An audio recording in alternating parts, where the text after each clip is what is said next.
ही आहे एकदम कुरकुरीत आणि तेवढीच खुसखुशीत कमी तेलकट उपवासाची बटाटा पुरी. एकदाच करून ठेवली की 2 दिवस व्यवस्थित राहते. आता उपवास असला की डब्याला नेमकं काय न्यायचं बराचसा प्रश्न पडतो. तर डब्यासाठी हा एकदम बेस्ट ऑप्शन आहे. तर रेसिपी प्रत्येकाला कळेल अशा साध्या, सोप्या, सरळ भाषेत, कमी साहित्यात आणि भरपूर टिप्ससह तुम्हाला दाखवलेली आहे. म्हणून शेवटपर्यंत नक्की बघा. जर आवडली तर एक लाईक नक्की करा. चॅनलवर नवीन असाल सबस्क्राईब करून बाजूची बेल घंटा नक्की क्लिक करा. चला तर मग सुरुवात करूया.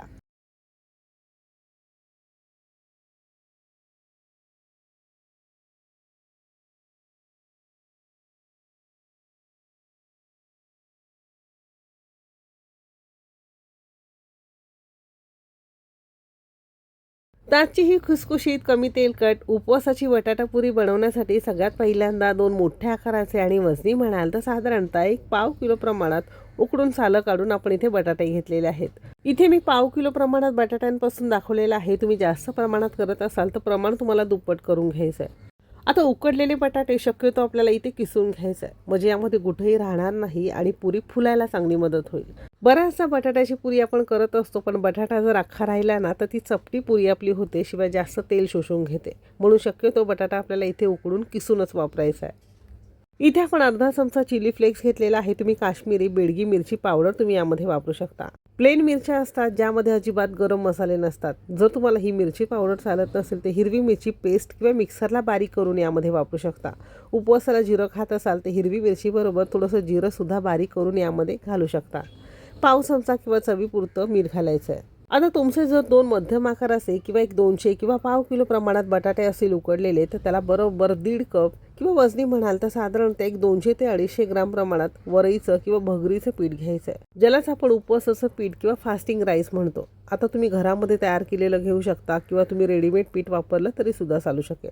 तुम्हाला जर राजगिराचं पीठ वापरायचं असेल किंवा शिंगाड्याचं पीठ वापरायचं असेल तर याऐवजी ते सुद्धा वापरू शकता. आणि एक 2 मिनिटांना पिठामध्ये बटाटा आणि चिली फ्लेक्स मीठ असेल छान एकजीव आपण असं चोळून घेणार आहोत. म्हणजे काय होतं, बटाट्याला स्वतःचं मॉइश्चर असतं, ओलावा असतो, त्यामध्ये हे चांगलं असं मळलं गेलं पाहिजे, ज्याने पुरीला टेक्स्चर आणि चव अगदी छान येते. तर ज्या कपने तुम्ही 1.5 कप भगरीचं किंवा वरईचं पीठ घेतलेलं होतं, अगदी त्याच कपने 1 कप आपण इथे गरम पाणी घेतलंय. भगर किंवा वरईच्या पिठाला ना चिकटपणा कमी असतो. तुम्ही साधं पाणी घालून हे मळायला गेलात तर ते चिरण्याची किंवा फाटण्याची, तुटण्याची शक्यता असते. म्हणून शक्यतो गरम पाणी घालून हे पीठ मळून घेतलं की थोडासा त्याला चिकटपणा येतो आणि लाटताना किंवा थापताना ती फाटण्याची शक्यता तेवढी कमी असते. आणि पाणी वापरत असताना लागेल तसं अगदी थोडं 2-2 चमचेच पाणी घालून आपल्याला हे पीठ मळून घ्यायचं आहे. आणि जमेल तितकं छान घट्टसर पिठाचा गोळ आपल्याला मळून घ्यायचा आहे. पीठ जितकं घट्ट तितकं तुमच्या पुऱ्या कमी तेलकट व्हायला मदत होते. तर साधारणतः इथे आपण इतकं पीठ मळण्यासाठी अर्धा कपाला सुद्धा थोडंसं कमी पाणी लागलेलं आहे. अगदी कमीत कमी पाण्यामध्ये आपण हे पीठ मळून घेतलं. सगळ्या शेवटी चमचाभर आपल्याला इथे तेल किंवा तूप घालायचं आहे आणि पुन्हा एकसारखं थोडंसं गुळगुळीत आपल्याला मळून घ्यायचं आहे, जेणेकरून हाताला पीठ चिटकून बसू नये. एक गोष्ट लक्षात ठेवायची, पीठ असं संपूर्ण मळून घेतलं की अजिबात त्याला भिजत वगैरे घालायचं नाही. पटकन याच्या तुम्ही पुऱ्या करायला घेतल्या तरी सुद्धा चालू शकेल. आता पुरी जितकी तुम्हाला लहान, मोठी, मध्यम आकाराची लागत असेल त्यानुसार आपल्याला गोळे घ्यायचे. इथे आपण एक लहान लिंबा एवढे सगळे गोळे करून घेणार आहोत. आणि आपण घेतलेल्या साहित्यात साधारणतः एक मध्यम आकाराच्या 15 ते 20 तुमच्या पुऱ्या तयार होतील. अगदी मोठ्या करत असाल तर थोडा कमी होतील, लहान करत असाल तर थोडेसे जास्त होतील.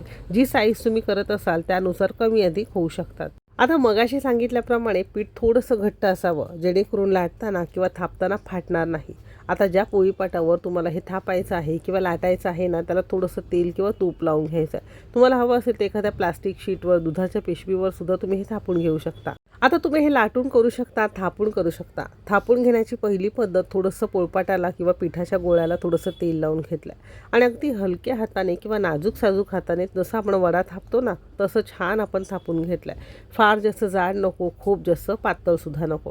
तर ही आहे पहिली पद्धत थापून करण्याची. पिशवीवर किंवा तुम्ही दुधाच्या पिशवीवर सुद्धा ही पद्धत करू शकता. कारण पीठ अतिशय पातळ आणि हलकं नाजूक असल्यामुळे ना खूप बेताने तुम्हाला हे करायचं आहे.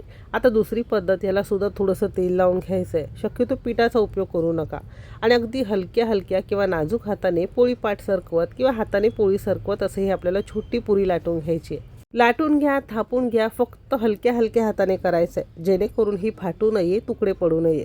असं हे तुम्हाला जी पद्धत आवडेल त्या पद्धतीने तुम्ही हे करू शकता. आता तळण्यासाठी पुऱ्या इथे आपण तेल मस्त कडकडीत गरम करून घेणार आहोत आणि शक्यतो पुऱ्या ना एकदम करू नका, जसं लागेल तशा एक एक दोन दोन तुम्ही करून ठेवा, म्हणजे सगळ्या पुऱ्या तुमच्या छान फुलायला मदत होते. तेल छान कडकडीत गरम झालेलं आहे. सुरुवातीला एक पुरी आपण यामध्ये सोडलेली आहे आणि फक्त झारीच्या मदतीने ना पुरीवर असं तेल सोडत जायचं आहे. तेलाऐवजी तुम्ही साजूक तुपामध्ये सुद्धा ही पुरी तळून घेऊ शकता. आणि पुरी तळताना शक्यतो गॅस आपल्याला मध्यमच करायचा आहे, म्हणजे सुरुवातीचं कडकडीत तेल गरम असताना पुरी घालायची, नंतर मध्यम आचेने दोन्ही बाजूने उलट पालट करत 1-2-2.5 मिनिटं आपण पुरी थोड्याशा गोल्डन रंगावर तळून घेतलेली आहे. अशी छान पहिलीच पुरी आपली टम्म फुगल्यासारखी दिसत असेल. आता ही बटाटा पुरी तशी बघायला गेली तर बनवायला खूप सोपी आहे, पण काही टिप्स आहेत, काही छोट्या छोट्या ट्रिक्स आहेत, त्या सगळ्या लक्षात ठेवून तुम्हाला करायचं आहे, म्हणजे प्रत्येक पुरी 100% अशी छान फुग्यासारखी मस्त फुलायला तुम्हाला मदत होईल. फक्त एकच पुरी नाही बरं का, आता बनवलेल्या सगळ्या पुऱ्याशा छान फुग्यासारख्या फुलल्यासारख्या दिसत असेल. तर उपवासाला तुम्हाला तळणीचं खायला आवडत नसेल तर सिम्पली काय करायचे, पोळी फुलक्यांप्रमाणे आपल्याला छान पातळ जाड लाटून घ्यायचं आहे आणि त्याला दोन्ही बाजूने तव्यावर भाजून सुद्धा तुम्ही त्याचे पराठे खाऊ शकता. तसं करू शकता, असं करू शकता, जी पद्धत आवडेल त्या उपवास नसला तरी वेगवेगळी पिठं बटाट्यामध्ये घालून तुम्ही याच्या पुऱ्या करून खाऊ शकता. अजिबात गरज नाही हे उपवासालाच केलं पाहिजे. लहानांपासून मोठ्यांपर्यंत सगळ्यांनाच आवडेल अशी ही एकदम सुपर डुपर रेसिपी आहे. प्रवासाला जरी जाताय ना तर प्रवासाला सुद्धा तुम्ही अशा या पुऱ्या करून ठेवू शकता. लहान मुलं सुद्धा आवडीने खातील आणि बटाटा असल्यामुळे छान लागतात.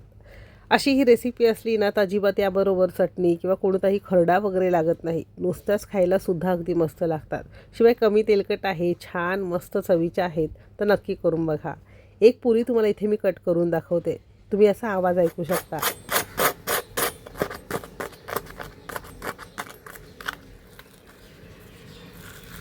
एकदम कुरकुरीत आणि तेवढीच खुसखुशीत कमी तेलकट अशी ही उपवासाची बटाटा पुरी खाण्यासाठी तयार आहे. अशी पुरी असली ना तर अजिबात कोणतीही चटणी वगैरे तुम्हाला लागत नाही. गरमागरम चहा घ्यायचा आणि चहा बरोबर तुम्ही याचा आस्वाद घेऊ शकता. उपवासाला डब्याला सुद्धा नेऊ शकता. तर आजची ही रेसिपी आवडली असेल तर एक लाईक नक्की करा. चॅनेलवर नवीन असाल सबस्क्राईब करा. बाजूची बेल घंटा नक्की क्लिक करा. इथपर्यंत रेसिपी बघितल्याबद्दल सगळ्यांचे मनापासून आभार. चला तर मग भेटू एक मस्त आणि जबरदस्त रेसिपीसोबत. तोपर्यंत मस्त खा आणि स्वस्थ रहा.